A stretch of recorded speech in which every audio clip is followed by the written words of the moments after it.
What opportunities or hurdles do you see on the horizon in the next 6 to 12 months that will influence leaders' decision-making ability? Well, gosh, where should we start? With the ongoing pandemic, which still isn't over,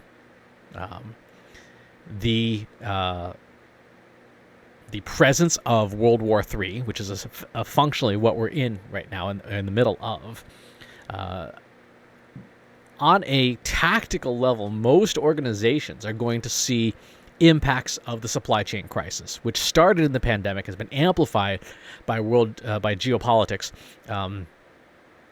Everything on the producer price index, everything on the supply side is getting more expensive.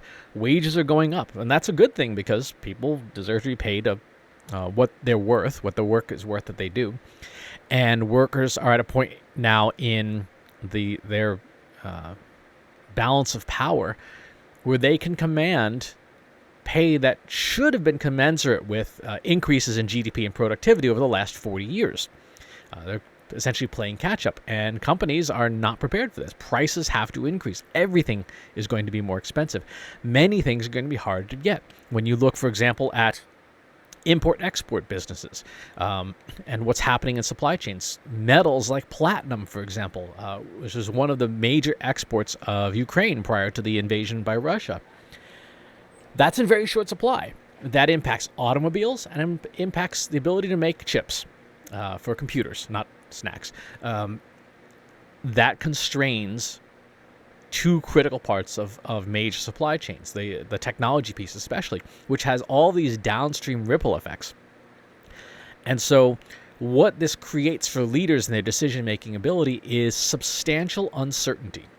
Uncertainty that cannot be modeled, that cannot be forecast, because we don't know what's going to happen.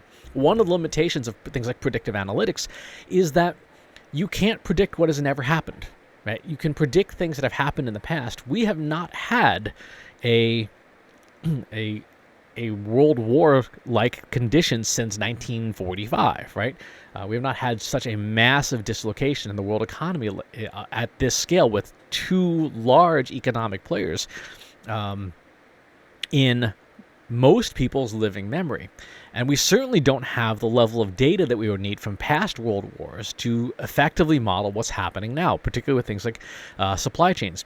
Globalization over the last 50 years has made many economies interdependent, and those supply chains now are proving to be very, very brittle and very difficult to accommodate uncertainty. So that level of uncertainty is going to substantially impact decision-making abilities. Leaders in businesses need to pivot very quickly to figure out how do you operate in more of a real-time manner rather than a predictive manner, because you cannot forecast what has never happened. And therefore, you cannot make informed decisions in the long term because you're working with data that doesn't exist yet. We don't know how the Russian invasion of Ukraine is going to turn out. We don't know if Russia's going to remain under sanctions for weeks, months, years. It's impossible to tell. We can't forecast that. We don't know what's going to happen with the current variants of SARS-CoV-2, which is the virus that causes COVID-19. It is continuing to mutate. There are continuing to be tens of thousands of new cases per day, and every single time a new person is infected, there's an opportunity for a game-changing mutation. So that is the biggest hurdle and challenge for companies to deal with in the next 6 to 12 months. Those firms that are very agile, very nimble, and can make decisions that are sometimes strategic decisions and turn on a dime, those companies will do well. What we saw during the early days of the pandemic is that there's resilience and agility. Resilience or endurance means that you can survive tough times, right? If you have a lot of cash in the bank, you could weather the pandemic for a good long time. But if your fundamental business model is impaired, then no matter how much cash you have in the bank, if your cash flow is negative, you eventually run out of gas, right? You run out of money and you go out of business.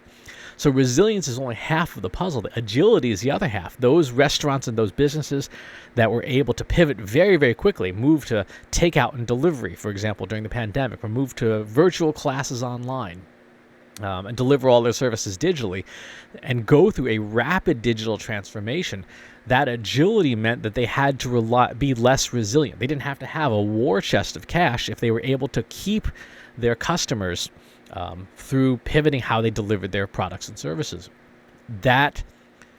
Those skills of resilience and agility in combination will give companies continued advantage in the increasingly uncertain world that we are in.